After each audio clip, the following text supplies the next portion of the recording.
Hello, welcome back to Norbert's Adventures. I'm Forrest, and today we're going to talk about breeding guppies. Now, people are going to sit there and say that there's a, 101 breeding guppies. You just throw two in and add water. It's not always the case, especially with high-end sort of guppies that I find. So, I'll go through a few different things that I have implemented into my tanks to help with the breeding process. First and foremost, and I find the most important part about breeding guppies and breeding in general is water quality. Now, when I talk about water quality, I don't mean how clear your water is or anything like that. I mean like what's your pH, what's your ammonia levels, what's your nitrates levels and all that sort of stuff. If you've got a tank that is dirty as all hell and the pH is correct and there's no ammonia, there is no nitrate, stuff like that, your tank's fine. I find anyway. But you got some people that tanks are crisp and clean, yet their ammonia is high. They can't get anything to live. It usually revolves around the whole not cycling a tank properly, or not making sure, or even cleaning filters wrong, which then obviously kill all the beneficial bacteria, which then causes the cycle start again. So what I find is that when your tank is set up correctly and you've got the right filtration and the right water change process, the water quality ends up being better, which then improves the healthier fish. In turn, makes them breed more, what's the word for it, either quicker or more efficient, I guess. I run two XY380 sponge filters in most of my tanks, and I've also got the Ocean Free 800s in my tanks for the just for the flow and to pick up all the crap at the bottom. So flow, filtration and water quality. So I do about 2 water changes a week, and that's what I do to maintain my water quality. Alrighty, number 2 would have to be making sure you've got the right fish. You can go to local fish stores and you can pick up random guppies whenever you want. You can pick up 2 females and a male and have at it, and you can have great success with that. Through the years of watching YouTube videos and dabbling myself, I found that with most muck guppies as well, eventually they start throwing different things, or the bent spines and such like that. So you got to be careful with how many times you sort of breed the same line in together. Within saying that, when you're choosing to guppies to breed, I usually go for a bright, vibrant coloured male. And it's hard with females because when they're older, they're usually the bigger ones, and bigger ones are always good. But when you're first choosing them, the bigger they are, the older they are, which means they won't last as long on occasion. So when you're looking for the females, it's usually to do with the colour on the fins and obviously the top fin as well.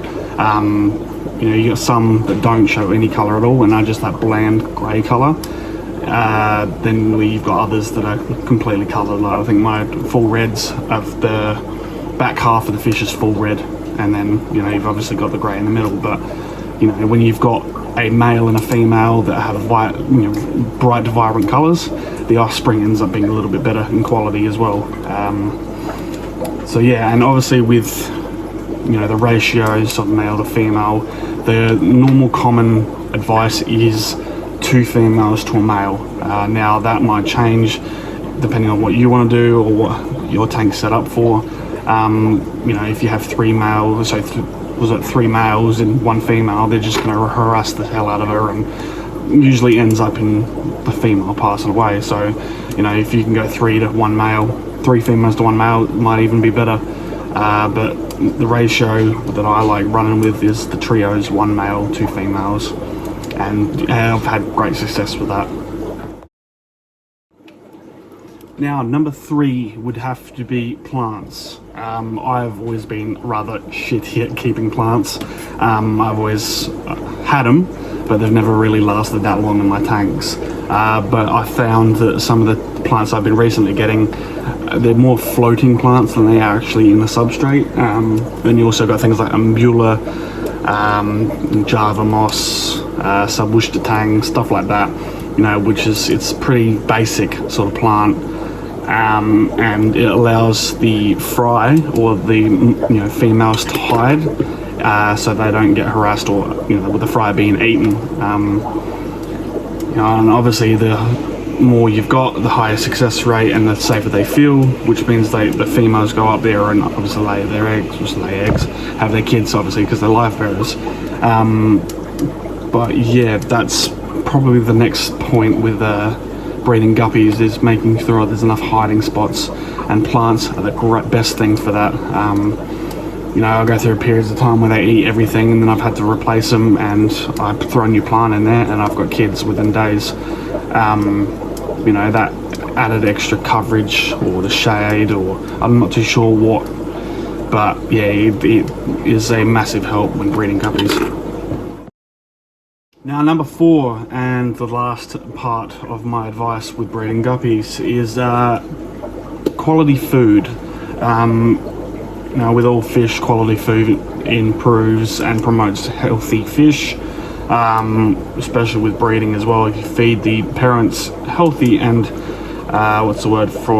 quality lines and variety of food, the fish and the kids end up being a lot healthier for it, and do survive a little bit longer. Now, you've got a lot of variety out there when it comes to food. Live food and frozen food, like microworms, bloodworms, blackworms, that sort of stuff is great every now and then. It's not a great thing to be feeding every day. Obviously, I don't know, it's one of those things where you got to decide what is best for your fish. I don't feed those every day. They're more like a treat. They're more like every once in a while, maybe once a week or maybe 2 weeks. Flake food, again, I only feed that once a week or once a day. And then obviously I use my other stuff I've got now, which basically I feed them at night. With fry, you've got to feed them a bit more, obviously, because they're younger. They obviously need to be fed a little bit more often. So, the fine sort of micro pellets, and, even with flakes, you crush that up. But stuff like the bloodworm stuff is obviously way too big for the fry to eat. So, micro worms and stuff like that works best.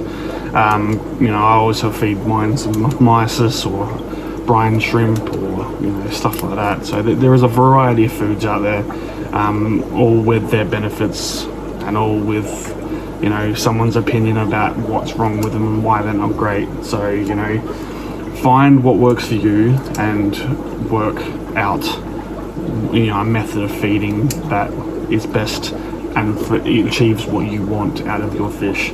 I have my way of doing things, and I'm not going to throw it upon you guys to figure it, do it my way or no one else, because no one else knows. But my way works for me, and I'm happy with my way. So you've got to move forward and trial things. Not all of them might work. It's just one of those things. So you just got to trial things out and see how it goes. So I know that this video is pretty short, sharp, and to the point. Obviously, there's not really much that goes into breeding guppies, in the wholesome part anyway. The end result, after you've done all that, is basically once the female gets pregnant or has a gravid spot in the back end of her, usually takes about 30 days for her to pop out fry. Now, because they're live bearers, they have live kids. When I first started, a lot of research said between 200 to 200 kids per batch, which, when I first started, that blew my mind. 200 kids per batch, that's ridiculous. I think the highest amount I've ever got from one female was probably around the 60 mark.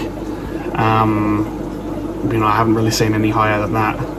But within saying that, there was more than one female in the tank, so you know, it's the only way you can really tell was separating everyone and just having one female in the tank and watching it go. But you know, you've got to be careful with that as well, because I find putting females in breeder boxes stress them out, and they end up eating the kids in the box. You know, I got other people that tell me that they don't worry about it, you know, and they put them in the box and everything's hunky-dory. So you know, that's the way they do it. I just leave mine in the tank and let them go. You know, obviously you have a bit of issues with mums eating their fry and everyone, because they're, you know, nice and healthy, tasty treats, and obviously guppies like chasing things, so they will chase after them once they're hatched.